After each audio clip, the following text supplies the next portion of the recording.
Hey guys, welcome back to Heroes of the Storm. Today I'd like to bring you another game on Cursed Hollow, and on the blue team we will have Karazim, Leoric, Thrall, Zeratul and Nazebo, and on the red team we will have Kael'thas, Leoric, Illidan, Kerrigan and Uther.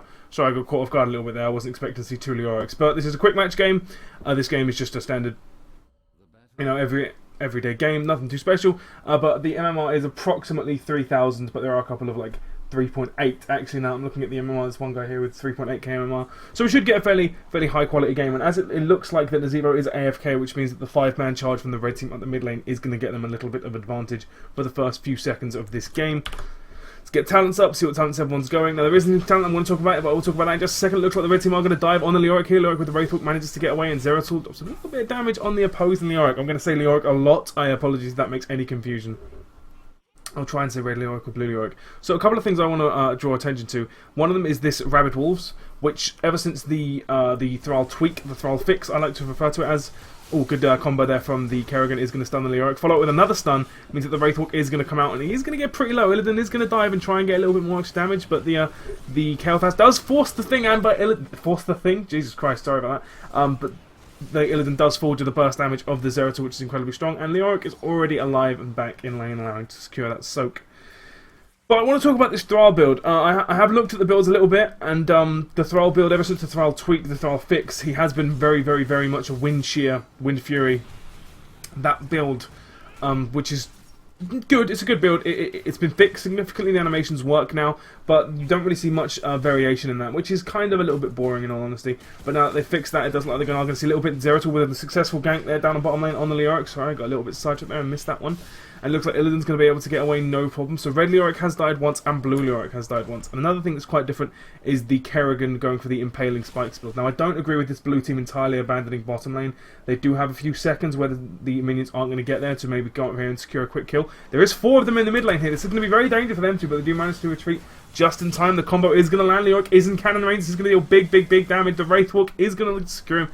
Again, be able to get away without too much damage, but all this time they have secured a few ganks here. As you can see, the blue team has 2 and the red team only has 1 kill, but they are not that far ahead in experience. And now admittedly at this level, the experience differential you'll get, the experience advantage you'll get from 1 kill isn't necessarily too much, but it is still quite nice. Now there is going to be a gank up in top lane at the same time as this gank down in bottom lane. Doesn't like that one's going to amount to too much. So let's have a keep an eye on this one. Zeratul does bail at just the wrong chance. Leoric does just step forward. Maybe he has a little more knowledge, but he does return here. Doesn't like he is going to be a significant amount of damage, but the Wraithwalk is going to have to get away without too much trouble. So it looks like they're just still trying to sit in lanes. One of the teams trying to get an edge on the other team before the first tribute, which will be spawning momentarily. And it looks like Illidan is going to go for the early game wave clear, camp clear, which is a very good strategy. I think particularly on this map it allows for pressure. But at level 4 you have to be surprisingly good at taking these camps, take them without dying. Illidan is good at it, so he does have a little bit more. He's safer for Illidan's sake than other heroes. It shouldn't be too much trouble, particularly with the Kael'thas coming to back him up. Uther's getting involved in Thrall's face. Not a bad idea, not a particularly good idea. It's going to be a little bit interesting at level 1. And as you see here, from this experience level, just from the extra kills they've been able to pick up, and the map position and all that kind of stuff, the blue team has managed to get just a bit of a level lead. It isn't going to be a talent yet, but they do get position on the Leoric. Does force the Wraithwalk away. Does have to cancel it early just to survive, and even then, is only surviving on just the smidgen of health. Kael'thas gets dived on by everyone, but the combo from Kerrigan is going to mean God knows how Leoric just came back in and died on about 2% HP. I don't know why he decided to come back in. That was a good idea. That was a really bad idea actually, and it is going to force him to res, which means he will res momentarily. But in the meantime, I'm not sure that's going to be enough time. The Kael'thas with a good flame strike there is going to mean that it does buy just enough time for the Leoric to res. But again, I'm not sure how wise of a decision that is. Zeratul has blinked away, but so is the Karazim. The combo not landing, but it is just forcing it away at the moment. It doesn't let the blue team manage to secure that tribute on the last second there, so it doesn't let the Kael'thas did manage to get a successful interrupt there, which sucks for the red team. It does mean they are a tribute behind, and I'm going to put that down to the red team's Leoric pushing forward when he shouldn't have done. The Leoric should have stayed back, should have waited for his health to come up, and then pushed in, or at the very least tried to push in with a Drain Hope behind his team while his health regened. He didn't. He pushed in headlong and just got completely sniped, and had meant that his team were a man down for the duration of it and couldn't have an engage. And because it didn't have an engage to back it up, to really start a fight, the blue team could just sit behind that and pick up the tribute, which is indeed what they did. So at the top here is going to be the most interesting, I suppose, of lanes. Thrall with the slightly different build. Let's have a quick look and see what talents everyone's gone for. Thrall with a slightly different build versus the Uther is going to be a very, very interesting lane. Meanwhile, down in mid lane, Illidan's getting a little bit low, and of course, because Drain Hope does deal a flat percentage amount, it is going to mean that Leoric does heal for a horrific amount. And again, it looks like the red Leoric this time. Leoric trading with Leoric. Leoric's health's getting awfully low. Leoric looks like he's going to die. No, the blue Wraith Walk does get forced. And does land a root there, so there's going to be a little bit of damage. But the other tribute has spawned here, so the teams are going to be jockeying for position. Looks like the red team have a better angle than this on the blue team. The blue team are kind of caught on the outside of it. If they get a decent sandwich on Kerrigan coming in, Leoric getting low awfully quickly here. The combo does land, but Thrall isn't a very good target to land it on unless you can get the full duration on. Kerrigan getting bursted down. Thrall eventually ends up dying here. Kerrigan doing the burst, sorry. And Leoric does force the Wraith Walk away. The Uther is caught in no man's land. He is going to die. Leoric is down incredibly low. I'm going to say Leoric far too much. It's going to make no sense at all. Kaldas does do big damage here. The combo needs to land. Illidan jumping back in. The blue Leoric is getting incredibly low here. The tribute has been grabbed by the Zeratul, but Leoric is getting so low. The blue Leoric does fall, and it looks like both of them are... Both the Illidan... Oh, good little jump there. And Kerrigan now, she's in a bad situation, is not going to want to engage too far. It looks like Kaldas got picked off here by the triple gank squad when he was being a little bit too aggressive here. With this much CC, with the zombie wall and the blink and the slows, it's incredibly difficult to get anywhere, particularly if you're a man called Kaldas and have no escape. So now if we look at the kills, it looks like the blue team and found himself 5 kills behind. No, because ahead. It's so weird when I look it up there. I'm sorry. It looks like the blue team are 5 kills ahead with 7, and the red team do only have 2 to their name. And with that advantage, and with the ulti advantage, which they will get in just a second here, they're going to have the map position and the advantage, and enough of an advantage, to grab the boss camp. With only 3 of them doing it, but these 3 with the sustain that the monk provides shouldn't be too much of a problem at all. And there isn't really much the red team can do to really punish this. So, as we move into the mid stages of this game, it looks like the blue team have managed to secure a significant advantage here. But as is the nature of this map, one misstep and you can find yourself cursed with 2 bosses pushing your base. So don't count anyone out at this point. It is incredibly difficult to defend against this boss. And with the 3rd tribute maybe being secured here for the blue team, it does put the blue team in a very, very good spot. But again, we are only in the mid game here. And these games are normally decided in the late game, but the mid game can spiral into a crazy late game advantage very, very quickly. So it looks like Zeratul trying to get a little bit of poke down here. The Leoric is getting surprisingly low. This is the red team's Leoric. The blue Leoric is running in on the Kaldas, and the Kaldas is going to have to retreat. And it looks like without too much trouble, the Thrall is going to be able to secure the curse for the blue team. Now this is deadly, particularly. Oh, it looks like they're going to try and get the blue team's going to try and get the red team's boss. The Leoric getting so low there. The red Leoric just being a little bit too aggressive with these pushes. But the problem that they have now is they can't stop them doing this. They can't stop them. The red team can't stop the blue team from securing the forward boss because they have to defend the bottom lane against the other boss which is pushing, and they still don't have their ultis. So it's so difficult. Even if they could burst in here against 3 of them, the only way they could do it is if they engage with all 5 people. The advantage that they secure, and considering that there is Leoric is in very close vicinity here, is going to try and score a pick on the Karazhan. I'm not sure how wise this is. This is probably going to cost him his life. Kerrigan misses the combo, unfortunately, and the Uther is going to die for no reason. You really can't push this advantage, and Illidan arrives in just a little bit too late. If he arrived with the Uther, maybe there would have been a different outcome, but I really don't think so. And again, Kerrigan running in. They're not going in as a team. They need someone here. This is going to be the Leoric's job, obviously, but in this stage of the game, it's going to be difficult for him to do so. With being 2-man down, this is now a 5v3 situation, and 2 of them run in. The Thrall is surprisingly low here, but the Illidan is just completely isolated now at this point, and a couple bits of CC, and he'll just die in about 2 seconds. Illidan trying to use first aid to stay alive, running straight into the Karazhan, does use his ult to try and secure a better position, and just dies in the end. They're running in 1 by 1, and again, it looks like Kaldas manages to pick a Thrall off with the Pyroblast, which is a very interesting way of using using Kaldas to take the Pyroblast, as opposed to the Phoenix. It does allow for a lot more kill security, but it is just more difficult to use in general. What they have done successfully, to be fair to the red team, is they have managed to buy enough time to stop them getting the forward boss, but at the cost of a significant amount of kills. They got 1 but gave up 4. So while it was a favourable trade, what it did mean is that the red team are now bottom fort. The red bottom keep is vulnerable.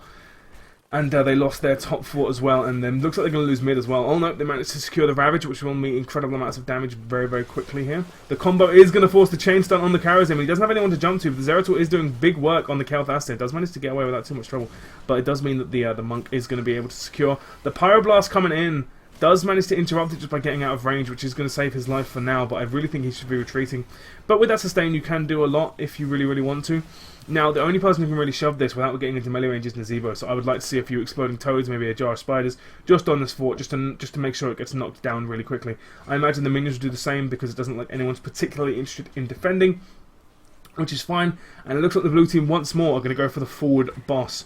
Again, I'm not sure how wise this is. They have just managed to secure their 13, so they will all have 13 talents, which is a very small edge, but it is an edge. That, coupled with the statue gain from being 2 levels ahead, is going to mean that they are going to have the advantage in this fight, but if it is 2 of them versus 5, they aren't going to do a very good job. It looks like the Thrall and the Nazeebo are coming in for the blue team. And the red team don't have that much backup, in all honesty. The Uther does come in, but it is a 3v4 at the situation here, and they are a level and a tier, talent tier down, and Kael'thas pops the... Kael'thas does nothing. Kael'thas trying to do something here. The Kerrigan is doing big work with the Maelstrom, but isn't managing to really get that much damage off. Thrall is just doing big damage to the Kerrigan at the back here, and it looks like the Illidan is going to try and do his best to try and zone the Thrall away, but Thrall in the 1v1 is going to do very, very well against you, and Uther and Kael'thas just having a really hard time dealing with this Leoric. The March of the Black King is going to do big damage. Thrall managed to pick up the Kael'thas there with just a Sundering, which doesn't actually deal that much damage, so that's a very nice pick for them, and again, they give up the boss for the moment. They could go and quickly secure this, but they tried to run in, stop them getting the boss, and it again cost them another kill for the sake of nothing, for the sake of buying time. Maybe it looks like everyone's trying to defend against this, but the Kerrigan and the Uther are just trying to. Oh, it does look like Leoric is here at the moment, and Illidan is coming in for the flank. This could be a dead Thrall here. I don't think they're going to really bother about Leoric, and Thrall will fall very quickly.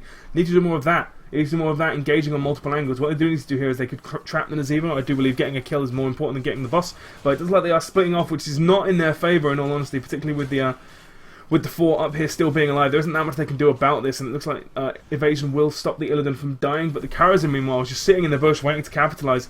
It doesn't look like he has taken the Divine Palm ult, so he won't be able to do too much. Does get caught out, though, which should be a dead Karazhan without too much trouble. Does put the stace, which means the Divine Palm is on himself. And the team does come in, which means the Kerrigan is getting incredibly low. He does manage to jump out, but the Kerrigan does fall. This is really, really bad for them. It does like the red Karazhan is doing his utmost to try and get the March of the Black King doing as much damage as possible, but that's not going to do too much. The Karazhan also falls for the blue team.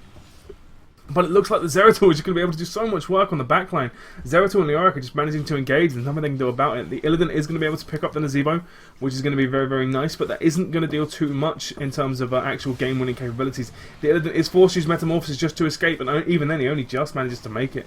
Leoric is back, but this is still a 3v2. This is not a favourable engage in any situation, and it is very difficult for the red team to really do anything. The problem is the red team are just not engaging properly. They are running in too headlong and not enough to kind of sit back, think about it, then go in situation. They just kind of be like, oh, we're in trouble, let's go and do it. Whereas the blue team are kind of weighing up the situation. As you can see here, just an example of it. Leoric runs in, they wait for the engage to come in. Zeratul does do big damage, but it's not going to be just enough yet. The Kerrigan is chasing far too hard here. These two can turn on her incredibly quickly. It doesn't look like she manages to get a stun here, but she's incredibly isolated. Now here's where the damage comes in. The burst damage from the Zeratul is going to be so much. That is going to be a 1-for-1 Kerrigan for Zeratul, which I think favours the red team in this situation. Illidan manages to get big damage off on the Thrall. Not big enough with the Karazhan being able to get full combos off. He's not going to be able to do too much.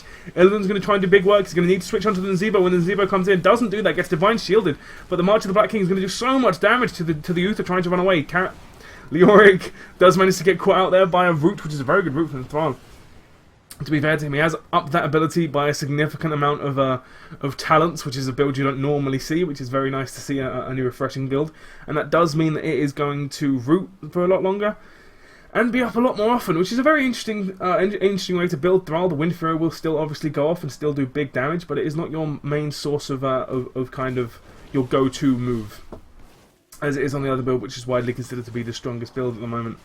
Zoom out, you bastard! Come on. And and it looks like the red team are going to try and secure their knights, and the blue team are going to try and secure their boss. I'm not sure how wise this is from the blue team. They don't have any advantage at all. And if they swing up and get a clean engage here, if the red team swing up and get a clean engage, this is going to be an entire dead blue team. The defender's advantage is highly in their favour here, and they can't be scared here. The Leoric needs to Wraith Walk in or do something big. It doesn't look like they're going to try and defend this. They are 16s behind. They are behind level 16 talents, which is going to shy them away for a while. But the Leoric does manage to get caught out here. Big damage is going to come in on him. I don't think that's going to be enough to quite kill him yet. So much stuns going off. This is a massive CC chain, but the Thrall does manage to force that, which will get him away, and the Wraith Walk popped at the right time means that the Pyroblast will not be able to be cast. Illidan trying to find an angle, not going to be able to really find one. unfortunately, and it does look like they're just outmaneuvering them. But the blue team does manage to do anything. The blue team manages to do nothing. The red team manages to pick off the Leoric. And Illidan with a big Metamorphosis here is on the back line. Thrall needs to be careful. The Wolf does miss everyone. Zeratul doing a big damage, but the Void Prison coming up here means that the Illidan is going to be in slight danger. He will need to re-engage, maybe do some damage to the Zeratul. Does manage to keep evasion up. That is going to be nice for him. But again, the fort is still here. So difficult for them to engage when the fort's still here. Illidan getting surprisingly low here, as is the whole team. And the blue Leoric is going to appear momentarily. Leoric getting so low. Everyone's getting just so low. Everyone on the blue team is relatively high, and everyone on the red team is incredibly low, apart from Uther, whose health doesn't really matter at this point. They're trying to keep him alive, in all honesty, because the damage or the healing he can put out when he dies is a ridiculous amount. Looks like Leoric will be caught out by a zombie warden. Illidan tries to re-engage, doesn't do an amazing job of it, does get rooted by 1,000 roots, does manage to stay alive, but with good healing from the Uther. Divine Palm will keep the Leoric alive for now. The dive from the Zeratul does mean Kel'Thas dies. Karazim getting awfully low, does have a heal on him. Zeratul gets paid for his dive, does die in the end, only scoring 1 kill, and that will be a 1-for-1, but Karazim does die from the dot effects. Can't get a single heal off in that time. I find that incredibly difficult to believe. Karazim should have just turned and done some deadly palm action, deadly reach action on the wall or on the mini-map or something, just to keep him alive. Now this is going to be the best time for the red team to really secure this boss. To get this boss now will be the best idea, in my opinion. Leoric needs to not be hit by any more abilities, otherwise he will die. And dying to the boss is just awful, even if you are Leoric, and will respawn much quicker than other heroes and in a better position than other heroes. Still sucks to die in the situation. So again, they've managed to come back at it now by really taking advantage of these fragmented fights. But the fragmented fights do favour the Zeratul more than they favour the Illidan. I disapprove entirely of using that Wraith Walk to avoid a boss's move if the blue team were just hiding in a bush somewhere nearby and they had a massive CC chain ready for you, which it is possible that they could do, and you waste your Unstoppable and your reposition just to avoid a little bit of damage that you could easily avoid by just running out of. You're going to be sad, and that could lose you the team fight, which could lose you the game. Little things like that, it's like if you can avoid it, avoid it. It's what a lot of people say about skill shots. A lot of people tend to blink or use Ice Block or use some form of damage mitigation when they are under the first Kel'Thas Flame Strike, rather than trying to juke it and then using it on the ones that you can't juke. Kerrigan going in here, he's getting caught out. The Divine Shield is going to keep her alive for now. The Void Prison is going to fall on the entire red team. It is only the Leoric that doesn't get hit by it. And Illidan, who's obviously back at base. The Divine Shield still on the Kerrigan because the Void Prison doesn't let the duration of that extend. Kel'Thas not managing to get a Pyroblast off at all here, which is going to suck, but the boss is going to negate the defender's advantage quite significantly. The Leoric does get caught out, Red Leoric does get caught out here, but some good healing there from the Uther is going to keep him alive for now. Zeratul's got the dream of being able to find Kel'Thas rooted and on his own without much protection at all, not being able to move. And the bottom keep will fall, that means the red team's core is now vulnerable. Zeratul diving on the Leoric does get caught out though, but does not manage to. If Kerrigan landed the stun there, that means he would have been unable to wormhole or unable to blink for the duration either way, and he probably would have been able to get the kill. But unfortunately, the impaling spikes didn't land, and this is going to be very difficult for the red team to defend. But I do think they can do it. The blue team seems to be pulling back. Probably will be trying to secure as many camps as possible. And the boss does fall because it is on surprisingly low health. That is a danger of pushing through a keep and then going onto the core. Your boss will be surprisingly low health. God damn, the Oak went for the full duration Wraith Walk there. If they turned and burst him down, they would have been able to kill him. If the red team just turned and burst him down in that time, they would have been able to kill him, no problem. Unstoppable doesn't mean you take less damage, but it does look like he's taken the ability, which means he does take 25% less damage.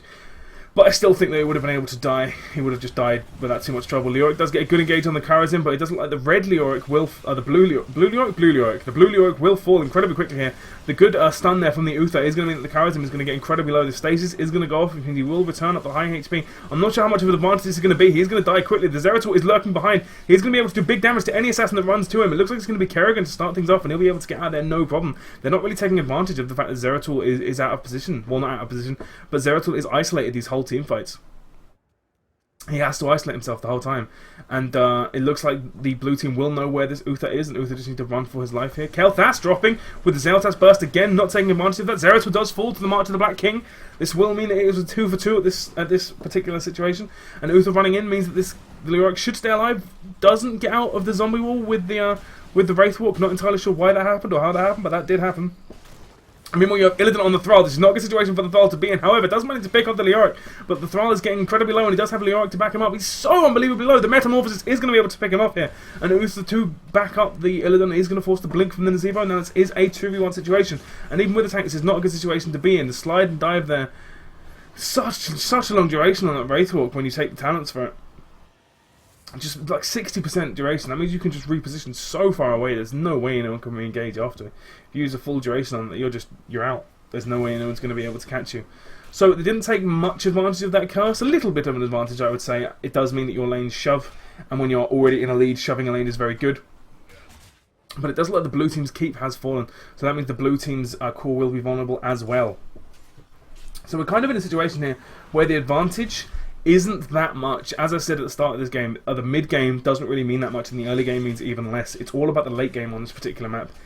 This is the map where you really start to see the kind of... It's frustrating to play as, but it's really great to watch. When you see these teams have one bad team fight, lose everyone on their team, lose the tribute, which means that their team gets cursed, and then by the time they res and somehow secure a decent defensive position, and the curse is over, they have two bosses pushing their... One of them, will, in this case, will be pushing the core, and the other one will be pushing a keep. Looks like the Zebo's getting a little bit quite out of it. Does have the rest of the team to back him up. Shouldn't be too bad here. This is the kind of position that the red team want to be in. They want to force a team fight just in a lane without anyone having any advantage. Obviously, having an advantage would be good, but no advantage, I believe, will favour them ever so slightly post level 20.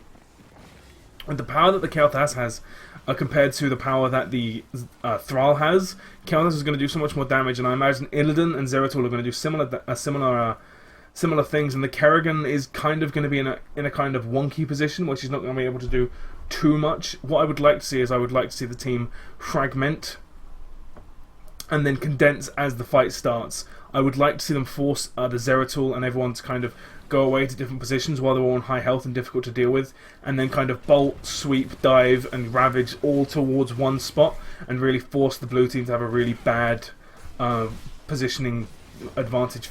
Kind of trying really hard to do that. Now Zeratul does find Illidan, manages to get big damage upon him. The impaling spikes is going to do a lot, and now the Void Prison here is a very good one. This means that the blue team can set up position and line up all their abilities to land at the same time. They don't really take full advantage of that. The Illidan does dive in here.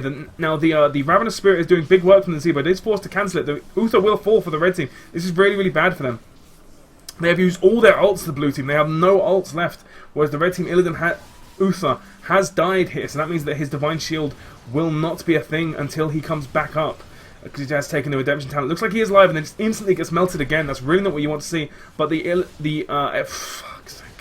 Sorry, this team fight's been a bit of a mess for me. Everyone's dead. Everyone's dead. All right, Karazim's dead. Thrall's dead. Zeratul's dead. One team fight happens. I told you the red team needed to secure an advantage in that spot. I lost control of it because one person died, and I looked down at talent. So by the time I looked up, everyone else was dead. I'm sorry. All right, you saw what happened. I didn't. Basically, well, I did see what happened. I just couldn't call it very well. Basically, the Uther died there, and then when he rezzed, he died again instantly. But in the time it took for them to die instantly, they used all of their ults and didn't gain too much of an advantage from it. Which means as the other ults came in, the damage was just too much for them to deal with. And by the time they actually managed to kind of secure a footing, 3 of their team were dead. And once 3 of their team were dead against a team like this, it's really not going to be too much. As I say, in this map, you're ahead, and then you lose one team fight, and then you die.